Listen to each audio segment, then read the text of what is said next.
停止した時の中をこ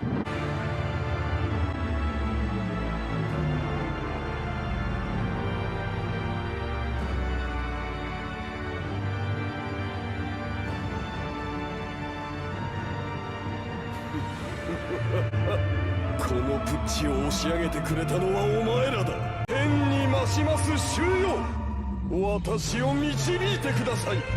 私が間違った道を歩まぬよう見守っていて、あなたの御心に我が身を捧げます。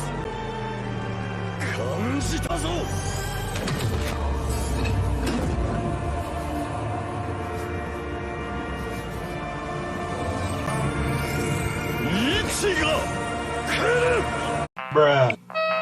Well, the CONCACAF Champions League quarterfinal puzzles pieces are starting to fall into place. And that all begins with the first day of the second leg of the CONCACAF Champions League round of 16.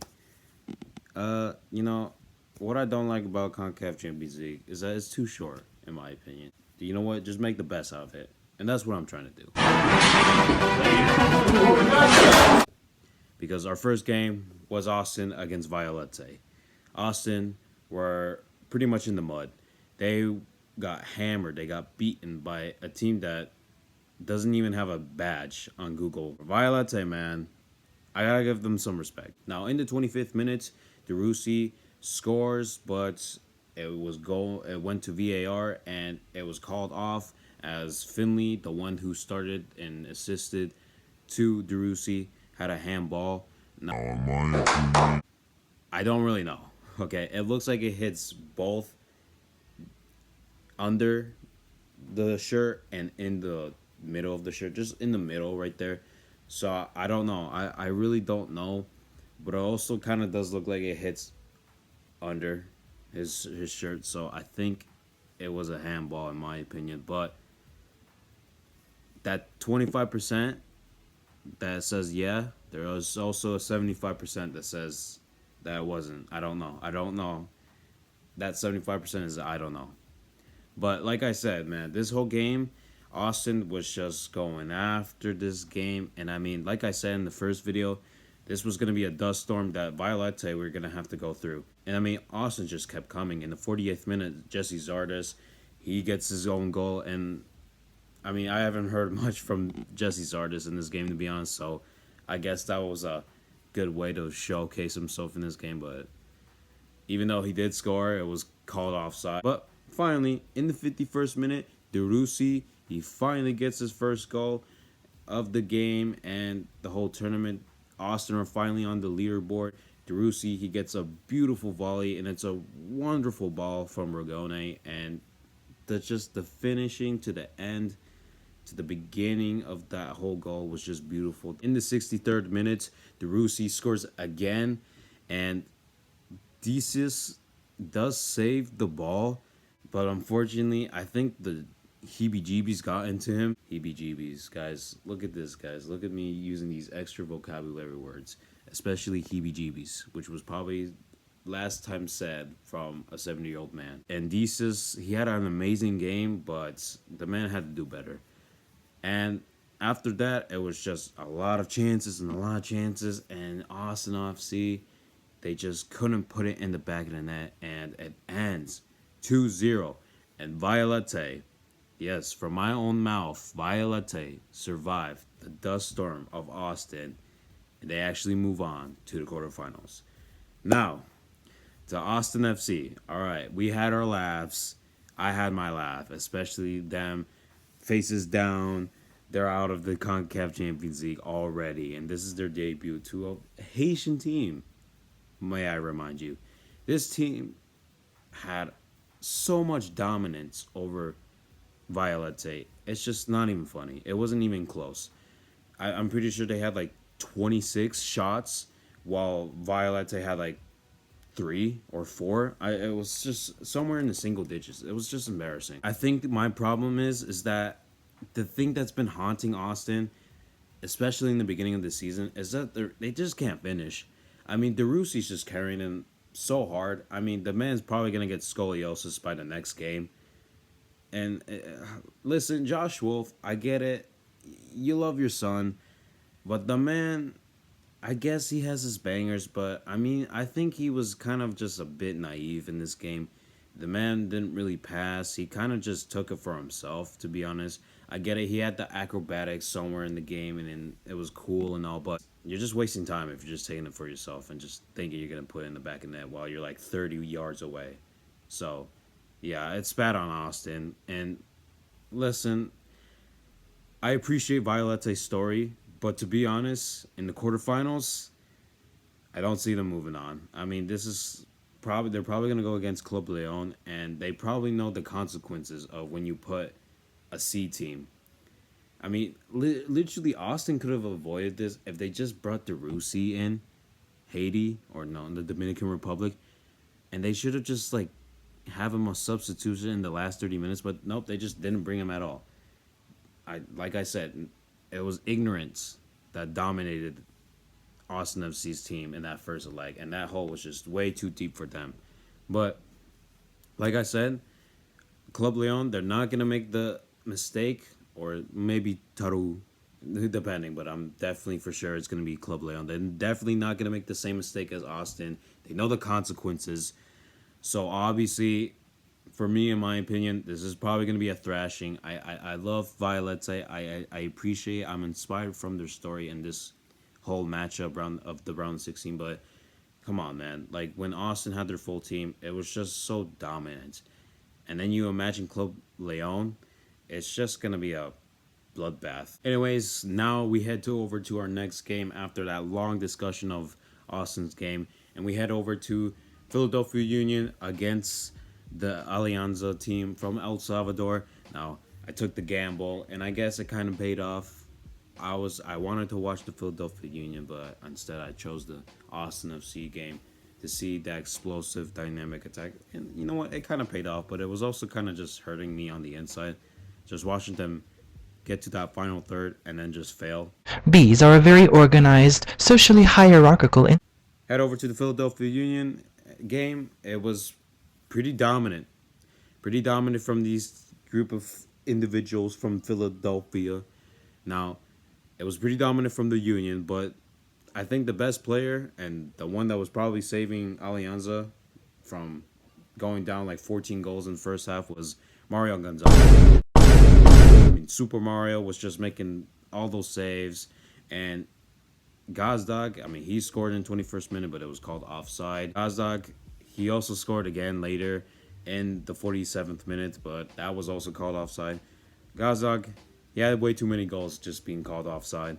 But unfortunately for Alianza, the calamity of the Wonder of You hit them, and it struck them, because in the 40th minute, Rendejos gets a second yellow from a physical challenge, and it was near the box. It was a free kick given to Philly, but it was a second yellow, and the man got his red card and he was sent off, and it was just a terrible way for Alianza to just end this first half. You don't want to go down to 10 men, especially in the first half. 5 minutes later, Damian Lowe, he scores from a corner, and Super Mario, I get it. He was amazing keeping the saves, keeping his team in the momentum, but it was very poor from him going off his line. It was a gamble, and unfortunately, it just didn't pay off. Now, in the 57th minutes, there was a handball, and Philadelphia, they shouted, and then the ref, VAR looks at it, they tell the ref to look at it, and the ref looks at it, and he gives it. It is Gazdag to take it again, and he finally scores this time. Third time is the charm. He goes on the left side, and the keeper goes on the other way. And then after that, it was basically an end game, because in the 80th minute, Pereira scores from a terrible marking from the defense. I mean, you just leave Pereira with that much space. I mean, you're just bound to get scored on, and they didn't really learn their mistakes after that, because in 3 minutes later, Pereira is left with that much space again from no man is marking him, and he's just free without space, and he just takes it and scores again. 2 goals in 3 minutes, and it's just that easy, and it's 4-0 just like that in just 3 minutes. And you got to feel bad for Alianza. Just battling all the way through that first half and only for them just to have an absolute collapse in the second half. So, yeah, you got to be bad for them. But even though they collapsed in the second half, this collapse was probably a shadow compared to the big collapse that I would like to call Olimpia. The language art discipline, if you will, is because Olimpia against Atlas, Olimpia were just so poor in this game, man. I think it was just the Mexican environment just getting into the best of them. I mean, they've only won 3 games in Mexico since, I think, 2000s, I think. I don't know. But they've only won just a bare handful of Mexican games at Mexico. So, yeah, the records were going against itself. But then again, Olimpia were literally up by 4 goals. It was only Atlas that had the 1 away goal from that penalty that Furch converted. So they were up 4-1 on aggregate, but the collapse that they had was just so terrible. But you have to give it up for Quiñones. I mean, the man was just everywhere today, and he scores in the 37th minute from a great header, and it was just a terrible giveaway from Nunez, and all of that started from a quick Atlas free kick, and it lands to Nunez, and he kicks it off, but it's a terrible giveaway. It's given back to Atlas. And then after that, 67th minute, Herrera, he scores from a corner. It's just a whole scramble to get the ball. And, I mean, the defense, they just look so shaken up. Olimpia, to be honest. I mean, I think it was just a hostile environment. And the goals, when they kept coming from Atlas, the confidence just kept going down. And, yeah, they just didn't really have any way to bounce. And then in the 77th minute, Rocha, he tries to score a Rockets, but it hits the post. But in some unlucky manner for Olimpia, it bounces back to Rocha again, and he takes it once again, and he puts it in the back of the net, and it is 3-0. And that meant that all the dust was settled, and it was basically it was 4-4 on aggregate, but Atlas were leading because of the away goal from the first game. So at least there was something from that penalty, from that terrible game that they played last Thursday? No, it was Wednesday, I'm pretty sure. Yeah, last Wednesday. And then in the 92nd minute, Quiñones scores from a terrible giveaway, and he just chips the ball. Keeper goes off his line. It's just terrible. Like I said, this game was just so dominant from Atlas, and I mean, I think they really needed this result, especially from the embarrassment last week and just their terrible form in season. They've just been absolutely terrible, and they've just been such a collapse compared to the team that won the Liga MX back-to-back. So this is definitely something that they really needed, and I guess league's play is not going so well. So if I'm the coach for Atlas, I'm going all out in this CONCACAF Champions League. So, and that's what they did, and it paid off. So, yeah, man, Atlas, they move on 5-4 on aggregate, and yeah, for Olimpia, man, the collapse on this game was just so huge. I mean, once I knew that second goal was going in, just knew it was going to be over. And I mean, the only chance that I honestly just found from Olimpia was the 47th minute from a Rockets that one of the Olimpia scores, and it was an acrobatic save from Vargas, and that was basically it. I mean, Bentinson, like the man that was just terrorizing Atlas defense last week, didn't hear his name. I did not hear a single name from that man. And there was just the front three for Olimpia were just non-existent. Seriously, it was just silent, radio silent that entire game.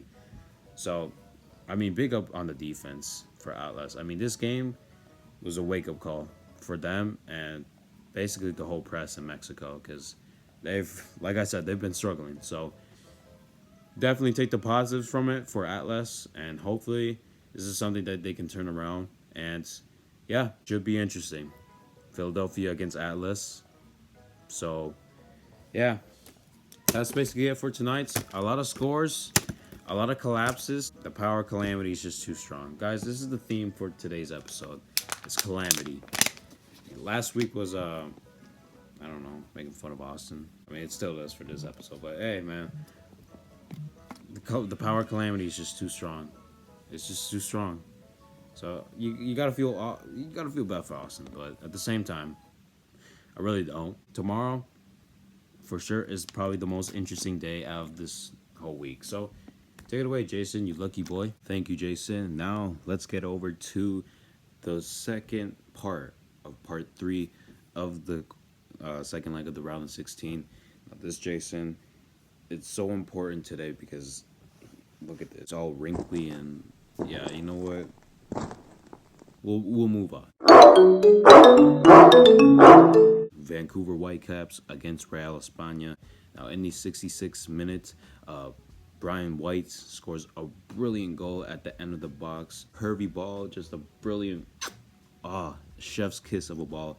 And listen, in the first time prior to that first goal, it was basically equally there with Real España being like the home side when they're down like 3 goals, just moving quickly, just making the best of, just taking their chances so many times, but only just to fail for them, unfortunately. But that could have been the case because just 1 minute later, Real España are awarded a free kick and it's taken. And Giselle Montes, he gets the ball and he scores, and it's just a terrible giveaway from Vancouver, the free kick, and they did pretty poorly just to kick away the ball, just to clear it out.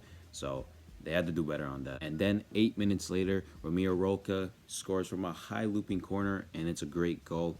But unfortunately, as the calamity of Wonder Review, see guys, I told you this episode's main theme is the Wonder Review's calamity, because unfortunately the Wonder Review's calamity was hits on Real España, because then Simon Becker scores a brilliant goal.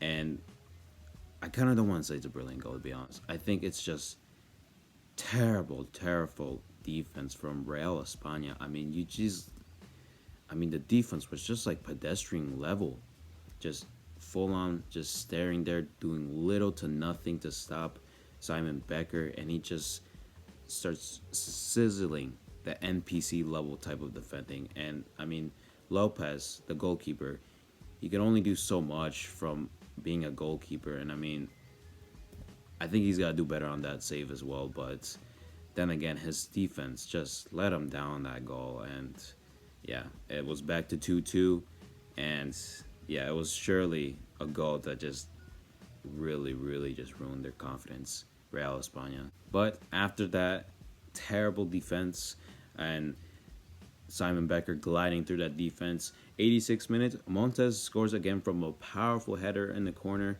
and yeah, it's 3-2, but it would be the last goal of the game because Vancouver Whitecaps lose 3-2 at Honduras, but that doesn't really matter. We're up by 5 goals from the first leg, and that meant that they were moving on 7-3 on aggregate, go on to the quarterfinals. Well, they would either meet LAFC or Alajuelense. Orlando City SC against Tigres, the Lion against the Tiger. This game, listen, man, this whole tie, I don't care what you said, this was pretty underrated. I don't care if it was 0-0, if it was 1-0, if it was just draws. This tie was just amazing. All in all, it was entertaining. This game, prior to the first goal, it was pretty much equally, but I think what I forgot to mention from the first game is that, yes, it was equally, but I mean, Tigres just had the closest chances, to be honest, and that was basically the case prior to the first goal that was scored by Sebastian Cordova, and he scores in the 22nd minute, and it comes from an Orlando chance from Angulo prior to the first goal that Sebastian Cordova scored. Angulo had a very close chance. He was just playing with the defense. He had a little mini volley, but it just goes off wide. But the Sebastian goal just comes off a pedestral, just looking back on his shoulder, just a little half second too late. And by the time he looks at Sebastian Cordova, he already has the ball and he just kicks it in. Pedro Galaz says he doesn't save it. I mean, the man, despite that goal, the man was just a brick wall, to be honest. He was stopping Ibanez, he was stopping Bizarro. And I mean, the man was just everywhere. Seriously. That one chance, I mean, Cordova scoring in the 21st minute, it's going to be a mistake that Pedestro's just going to be looking back on for quite a while. And yeah, now that means that Tigres had an away goal and Orlando would have to score. They kept on pressing and moving this entire second half, and unfortunately they only got one goal, and that came from the 90th minute from Arakan Kara. He scores a bicycle kick. I mean, out of anything you want to score from tying a goal from like just 5 minutes, he scored a bicycle kick. But he scores one, and it's one from a corner kick. And you know what? I guess if you want to scare off Tigres and make their confidence deepen a little bit and scare them, I guess score a bicycle kick with just stoppage time remaining. But just after the goal, Orlando kicks, they restart the play, and unfortunately for Samir, he makes a physical challenge. He goes and lunges over on Schlegel, and that was a foul. That was his second yellow, and that meant that he was given a red for basically the last 3 remaining minutes. And he's one of their best defenders, to be honest. Once Tigres' best area defense. And when you're just like, it's this intense on a game like this, and you lose someone like that for the last 3 minutes when Orlando's everywhere on you, it's got to be shaky. But unfortunately, Orlando, they had an opportunity so close, but it goes off the bar. The shot is too powerful. Had an opportunity in just the final seconds, and it just goes off wide. And after that, the final whistle is blown, and Tigres narrowly moves on with just 1-1. But they did have the away goal, and the away goals made them move on. Man, what a tie, man. What a tie. One of the best. This was probably one of my favorite matchups, to be honest. Honestly, I saw Orlando being blasted off with my predictions, but hey, man, gotta give it up for Orlando. They battled all the way through, and yeah, man, I gotta give my respect to them. But unfortunately for me, when I saw Cordova getting that first goal, I think the Achilles heel, and I think I saw this. I'll forget the Achilles heel. I think for me, I thought it was going to be over. There's just no way Orlando can just score 2 goals to one of the best defensive teams on paper. What might I ask? On paper, one of the best defense on Liga MX in CONCACAF. So it was just a whole challenge, a whole mountain just to get 2 goals. But hey, they got 1 goal, but it was on the last seconds of the game, and yeah, it was just terrible. This is a team that's a work in progress, so give them a couple months, and I think they're going to be one of the best teams in MLS. And I think they lost the CONCACAF Champions League opportunity, but I think for them, they have Leagues Cup coming on July, and I think they should take that tournament serious, because I would like to see this team actually win something. This team played pretty good. It's just the Achilles heel for them in this beginning of this season has just been the offense. They've been trying and experimenting. They just got a new signing. And, I mean, Tigre, I get it. They lost Coca, but, I mean, they just looked kind of just, Like, I think if they were to lose against Orlando, the pressure would have been building on to the Tigres head coach. I mean, the man literally lost over the weekend. Who was it? I think it was Club America, I'm pretty sure. So, yeah, the pressure, it just keeps on building on, because I think Tigres, prior to Coca leaving, they were amazing. But once Coca left, they've just been kind of just, I think it's just been their players actually saving this team. But yeah, they've kind of been underwhelming, to be honest.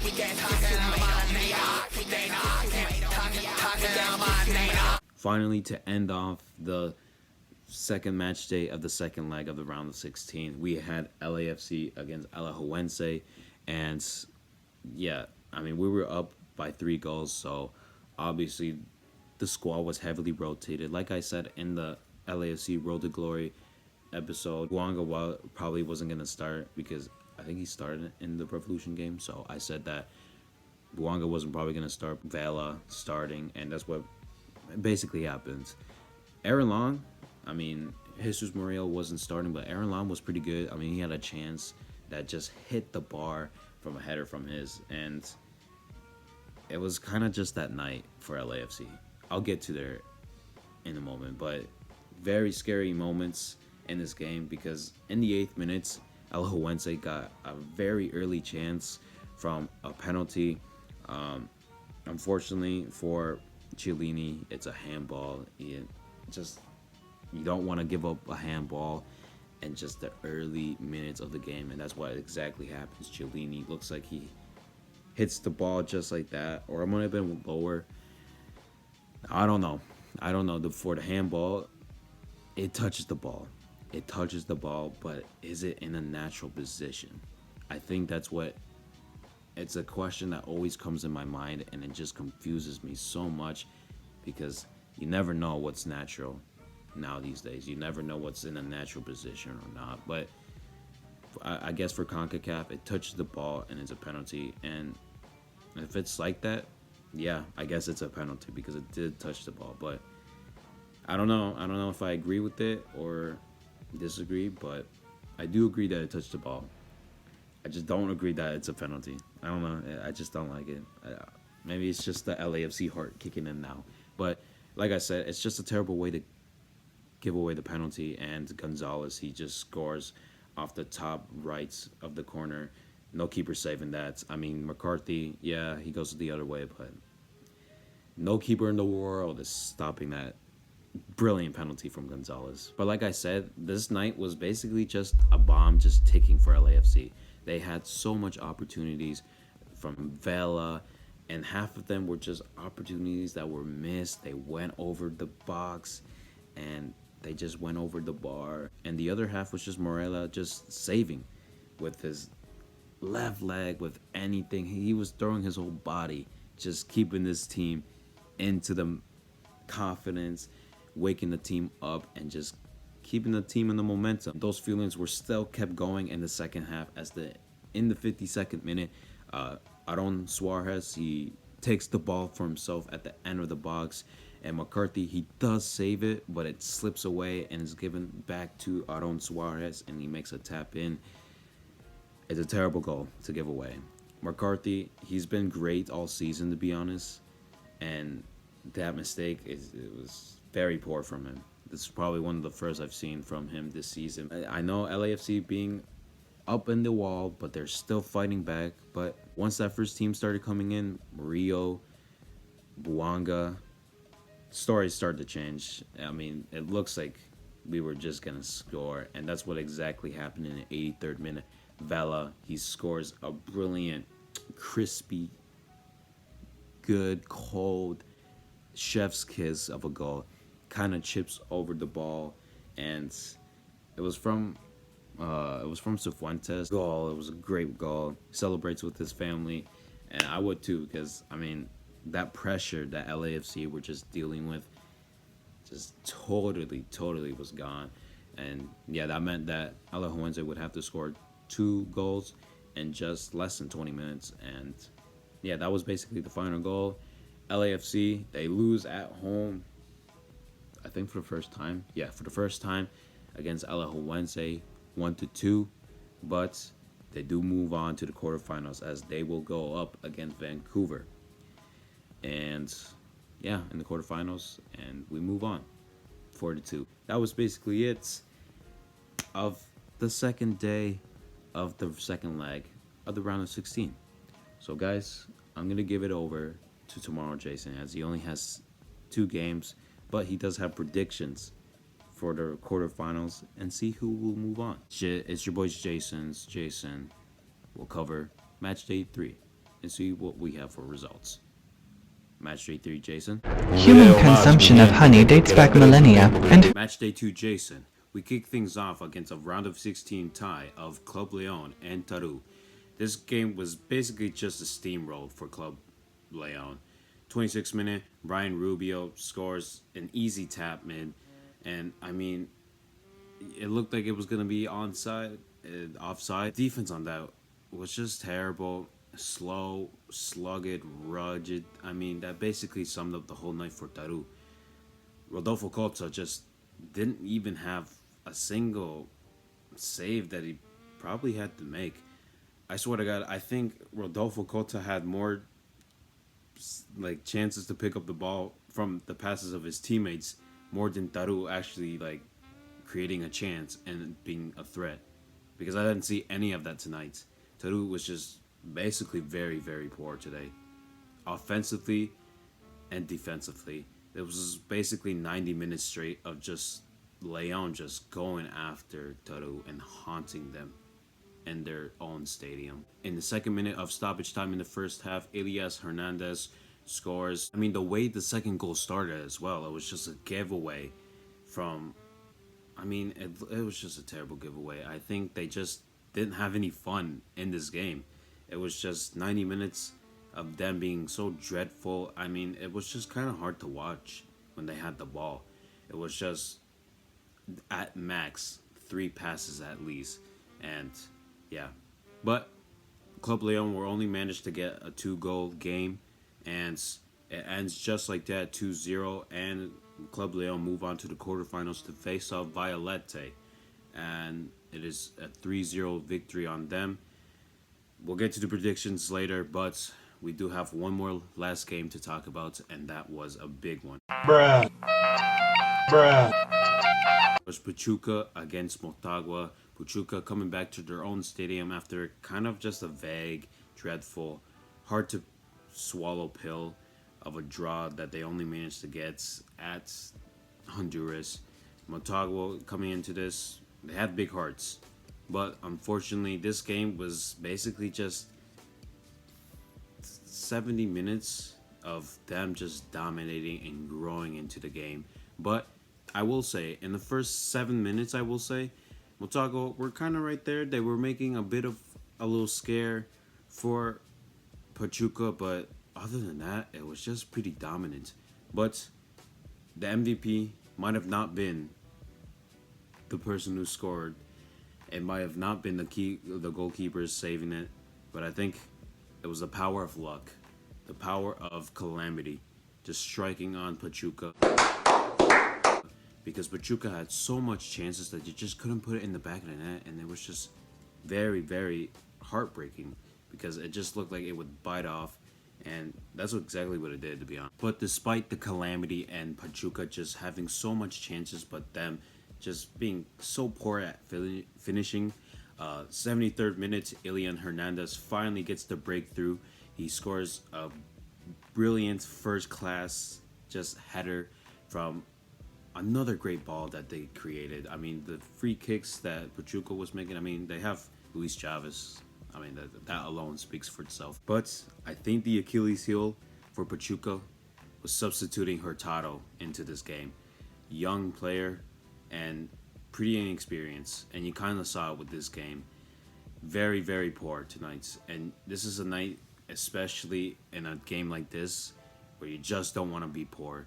And unfortunately for Hurtado, he was just very, very poor. So many giveaways, so many just chances that were just blown away because of him. One of these chances was proven to be very, very vital, because in the 89th minute, he gives the ball away, and Pachuca are in a scramble to go back and save and rebound the ball. But unfortunately, there is a clumsy challenge that's made in the box. Very, very poor challenge as well. The defender even knows it. He looks in the ground. He gets 0 of the ball. Referee points to the spots, and it was a penalty. And Eddie Hernandez takes the penalty. He has his mind on set with the goal. He put his mind into that goal. He was on. The keeper goes the right way, but unfortunately, he does the no look, the power. He's a bit too late, the goalkeeper. And Motagua, they get their vital away goal. And with just 8 minutes holding on and stoppage time, Motagua managed to get the away win. Well, it's a draw, but they win on away goals to move on against Tigres UNL. Now that's crazy, guys. And I'm not lying. Look at me. Pachuca are out of round 16, just like that. And I think this game, what I learned from it is that you gotta. It's never over until it's over. That's why you just love the game, because Pachuca were just right up the corner and they were touching, they were feeling that goal that they were so desperately and hungry. I mean, they just needed to get 2 goals and they were basically it for the night. But Motagua kept fighting. They had a desire, they had a dream, they had hearts. And I mean, you saw how emotional they were once that final whistle was blown. That's why we love the sport, man. It's not over until it's over. 90th minute, Eddie Hernandez scores, and boom. Just like that, they move on to the quarterfinals, and Pachuca, the favorites, to be honest, seen by some as the favorites, are out. And yeah, man, for Motagua, the reward is against Tigres. While we're talking about Motagua against Tigres, let's just quickly throw in our predictions. Like I like to call this segment quarterfinal predictions in less than 2 minutes. Now, the first game of the quarterfinals is Violette against Club Leon.